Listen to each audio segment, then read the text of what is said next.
S all I welcome you back. And ಒಬ್ಬರು doubt ಕೇಳಿದರು, ma'am 21 scheme students 22 ಸ್ಕೀಮ್ಗೆ ಬರೀಬೇಕು ಅಂತ ನೀವೇ ಹೇಳಿದ್ರಲ್ಲ ಅಂತ. ಕರೆಕ್ಟಾಗಿ ಅರ್ಥ ಮಾಡ್ಕೊಳ್ಳಿ, ಇನ್ನೂ ನೀವು ಕನ್ಫ್ಯೂಷನ್ಲಿದ್ದೀರಾ. For example, if you have a subject called as 21*51, ಆಯಿತಾ. ಈ ಸ್ಟಾರ್ ಬಂದು ಯಾವ ಬ್ರಾಂಚ್ ಬೇಕಾನ ಆಗಿರ್ಬೋದು. ಈಗ ಏನಾಗುತ್ತೆ ಅಂದರೆ, if this subject is getting mapped to 6th sem, 7th sem, 8th ಸೆಮ್ಗೆ ಮ್ಯಾಪ್ ಆಗಿದ್ದಾರೆ ಆಫ್ 2022 ಸ್ಕೀಮ್. ಏನು ಹೇಳಿ, ಗೊತ್ತಾಗ್ತಿದೆಯಾ? ದಿಸ್ ಇಸ್ 21*51, ಯಾವ ಬ್ರಾಂಚರ್ ಆಗಿರಲಿ. ಅದೇನಾದರೂ 6th, 7th, 8th sem of 2022 ಸ್ಕೀಮ್ಗೆ map ಆಗಿದ್ದರೆ ಆವಾಗ ಏನಾಗುತ್ತೆ ಅಂದರೆ, this will be discarded. Why? Because equivalent will be discarded, mapping will be discarded only because what? ಈ 6th, 7th, 8th sem 2022 scheme ಮಕ್ಕಳಿಗೆ ಫ್ರೆಶ್ ಆಗಿ ಸ್ಟಾರ್ಟ್ ಆಗಿಲ್ಲ. So they can't consider as equivalence in advance. ಅದನ್ನೇ ನಾನು ಹೇಳಿದ್ದು, ಕರೆಕ್ಟಾ? Okay, next point ಬಂದು, let me consider same subject 21*51. ನಾನು ಜಸ್ಟ್ ಅಸಂಪ್ಷನ್ ಮಾಡಿ ನಿಮ್ಗೆ ಹೇಳ್ತಾ ಇರೋದು ಹೆಂಗಿದೆ ಅಂತಂದ್ಬಿಟ್ಟು, ಆಯಿತಾ. So if this subject is getting mapped to the lower ones ಅಂದ್ರೇನು? 5th, ಅದೇ 5th ಅಂದರೆ equal 4th and 3rd semester of 2022 scheme. ಈ ಒಂದು ಸಬ್ಜೆಕ್ಟ್ ಬಂದು, if it is getting mapped to, I am considering this 21*51 and explaining you the two cases so that you understand. This is the case 1 and here is your case 2. This is 21*51. If this is getting mapped to what? 5th, 4th ಮತ್ತು 3rd semester of 2022 ಸ್ಕೀಮ್ಗೆ ಈ ಒಂದು 21*51 map ಹಾಕಿದ್ದಾರೆ. ಆವಾಗ you have to write along with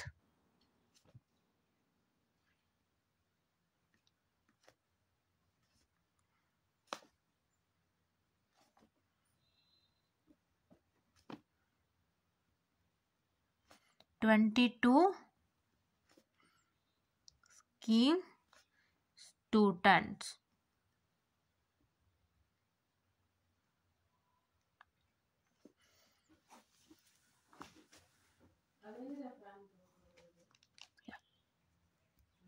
ಕರೆಕ್ಟಾ? ಗೊತ್ತಾಗ್ತಿದ್ಯಾ? ಇದು matter, ಇದು star mark 4ನೇದಲ್ಲಿ ಇಟ್ಕೊಳ್ಳಿ. ನಿಮ್ಮದು ಕೇಸ್ 2 ಆಗಿದ್ದರೆ 5th ಸೆಮ್ ಮಕ್ಕಳಿಗೆ specially, if you are coming under case 2, ನೀವು ಫಸ್ಟು ನಿಮ್ಮ ಕೋರ್ಸ್ ಸಬ್ಜೆಕ್ಟ್ ಈಕ್ವಲೆನ್ಸ್ನ ಚೆಕ್ ಮಾಡ್ಕೊಳ್ಳಿ. ಅದು ನಾವು ಹಾಕಿರ್ತೀವಿ, ಆಯಿತಾ. ಕೋರ್ಸ್ ಸಬ್ಜೆಕ್ಟ್ ಈಕ್ವಿವೆಲೆನ್ಸನ್ನು ಚೆಕ್ ಮಾಡ್ಕೋಬೇಕು. ಅದು ಎಲ್ಲ ಸಬ್ಜೆಕ್ಟದೂ ನಾವು ಡೌನ್ಲೋಡ್ ಮಾಡೋಕ್ಕಾಗಲ್ಲ, ಜಾಸ್ತಿ ಸ್ಟೋರೇಜ್ ಆಗುತ್ತೆ. ಸೊ ನಿಮಗೆ ಹೇಗೆ ಹುಡುಕೋಬೇಕು ಅಂತಲೂ ನೆನ್ನೆ ವೀಡಿಯೋಲಿ ತೋರಿಸ್ಕೊಟ್ಟಿದ್ದೀನಿ. ಫಸ್ಟ್ ಅದನ್ನು ನೋಡಿ, ಆಯಿತಾ. ಅದನ್ನು ನೋಡಿದಾಗ ನಿಮ್ಮ ಬ್ರಾಂಚಿಗೆ ನೋಡಿ, ನಿಮ್ಮ ಬ್ರಾಂಚಿಗೆ ಇರೋವಂಥ ಸಬ್ಜೆಕ್ಟು ಕೋಡು ಯಾವ ಒಂದು ಸೆಮಿಸ್ಟರ್ ಆಫ್ 2022 ಸ್ಕೀಮ್ಗೆ ಮ್ಯಾಪ್ ಆಗಿದೆ ಅಂತ ನೋಡ್ಕೊಳ್ಳಿ. Take care subject code and check in which semester of the 2022 scheme it is getting mapped to.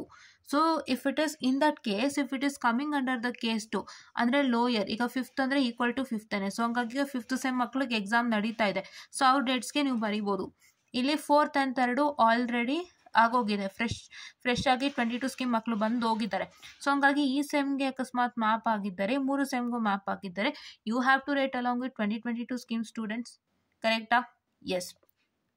And if ನೀವು ಚೆಕ್ ಮಾಡಿದಾಗ ಕೇಸ್ 1ಗೆ ಏನಾದರೂ ನೀವು ಬರ್ತೀರಾ ಅಂದರೆ, if you coming under case 1 ನೀವೇನು ಮಾಡಬೇಕು ಅಂದರೆ, you have been given a separate time table for 21 scheme. ಲಾಸ್ಟಲ್ಲಿ ಕೊಟ್ಟಿದ್ದಾರೆ, ಕರೆಕ್ಟ್ ಅಲ್ವಾ? ಸಪರೇಟ್ ಟೈಮ್ ಟೇಬಲ್ ಕೊಟ್ಟಿದ್ದಾರಲ್ವಾ, ಆ ಸಪರೇಟ್ ಟೈಮ್ ಟೇಬಲಲ್ಲಿ ನೀವು ಬರಿಬೇಕಾಗುತ್ತೆ. You have to look at that separate time table and look at your subject code and on that date you have to write your exams. ಗೊತ್ತಾಯ್ತಾ? ಇಷ್ಟೇ. So ಸ್ನೇಹ ಅವರೇ ದಯವಿಟ್ಟು confuse ಆಗಬೇಡಿ, ಕರೆಕ್ಟಾಗಿ ಇದನ್ನು ನೋಡ್ಕೊಳ್ಳಿ, that is why I replied you back. Please to understand what I am trying to tell. ನಿಮಗೆ ಗೊತ್ತಾಗ್ತಾ ಇಲ್ಲ ನಂಗೆ ಅರ್ಥ ಆಯಿತು, ಬಿಕಾಸ್ ಮತ್ತೆ ಕೇಳ್ತಿದ್ದೀರಲ್ಲ, ಅದಕ್ಕೆ ಈ ಥರ ಬರೆದು ಹೇಳ್ಕೊಡ್ತಾ ಇದ್ದೀನಿ. ನೋಡಿ, ಅರ್ಥ ಮಾಡ್ಕೊಳ್ಳಿ, ಇದನ್ನು ಎಲ್ಲರೂ ಅರ್ಥ ಮಾಡ್ಕೊಳ್ಳಿ, ಓಕೆನಾ? ಸೊ ಪ್ರತಿಯೊಬ್ಬರು ಇದನ್ನು ಜ್ಞಾಪಕದಲ್ಲಿ ಇಟ್ಕೊಳ್ಳಿ. ಯಾರ್ಯಾರೆಲ್ಲ ಕೇಸ್ 1ಗೆ ಬರ್ತೀರಾ, even in case of 3rd and 4th semester student, this is case 1 applies for 3rd and 4th sem also, because ನಾನು ಬೆಳಗ್ಗೆ ಅದೇ ಓದಿದ್ದು ಸರ್ಕ್ಯುಲರಲ್ಲಿ. 3rd and 4th semಗೂ ಇದೇ ಥರ ಏನಾದರೂ ಇವಾಗ for examples if you considering a star subject is I will consider 21 star 32. If this subject is getting map to any 6th, 7th or 8th sem, ಅವಾಗ ಏನಾಗುತ್ತೆಪ್ಪ ಅಂತ ಹೇಳಿದ್ರೆ 22 ಸ್ಕೀಮ್ಗೆ ಅಕಸ್ಮಾತ್ ಮ್ಯಾಪ್ ಆಗಿರ್ತಾರೆ. ಸೊ ಅವಾಗ you also have you will also get a separate timetable. You have to wait because ನಿಮಗೆ 3rd and 4th semಗೆ specially no time table have come, separate time table ಬಂದಿಲ್ಲ. Correct ಅಲ್ವಾ?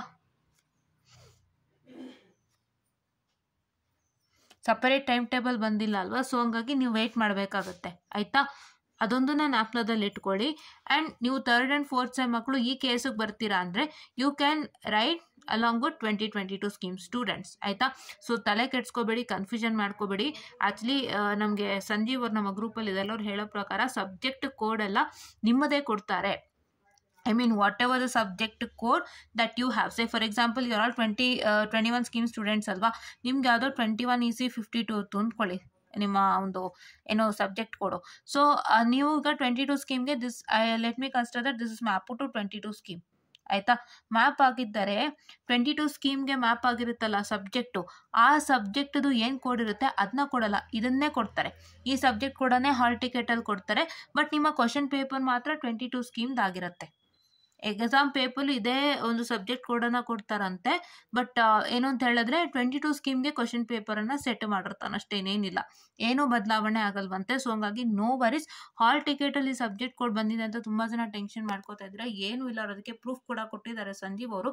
ಇದೇ ಸಬ್ಜೆಕ್ಟ್ ಕೋಡ್ ಬರುತ್ತಂತೆ, ನಿಮ್ಮ ಇದೇ subject code ಬರುತ್ತಂತೆ, ನಿಮ್ಮ ಇದೇ subject code ಕೂಡ ಕ್ವಶನ್ ಪೇಪರ್ಲಿ ಬರುತ್ತೆ. But only one thing that changes is that your what I can say this one, which one, the ಇದು ಯಾವುದು 22 ಸ್ಕೀಮ್ ಆದರೆ ಕ್ವಶನ್ ಪೇಪರ್ ಸೆಟ್ ಆಗುತ್ತೆ, ಬೇರೇನು ಚೇಂಜಸ್ ಆಗಲ್ಲ, ಓಕೆನಾ? ಸೊ ಎಲ್ಲ ಕ್ಲಾರಿಫೈ ಆಯಿತು ಅಂತ ನಾನು ಅನ್ಕೊತೀನಿ.